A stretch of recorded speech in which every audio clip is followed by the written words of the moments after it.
જય શ્રી રામ મિત્રો। તો આપણે જો આવું કંઈક બિયારણ નાખતા હા ડીશુમાં, આવી રીતનું બિયારણ નાખવાનું હોય।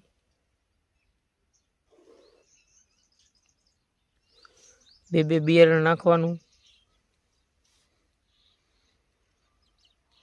આવી ડીશમાં ખાલા પડેલા છે।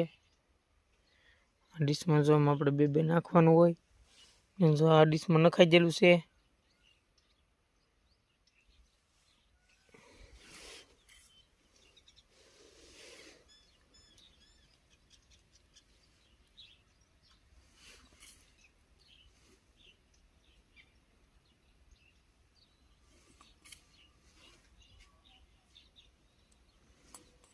આપણે આવી રીતનું નાખવાનું હોય।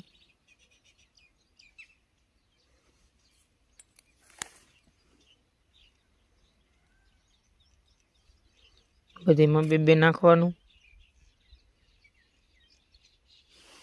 જો આપણે ઢાકેલું પીડું છે કાગળેથી એ બધું નાખેલું જ છે ને આપણે આમ જો નાખતા હા।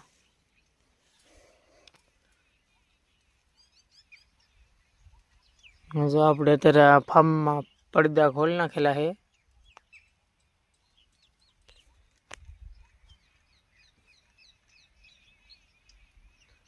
માથેલા લીલા પડદા ખોલી નાખેલા છે, તડકો આવે એમ।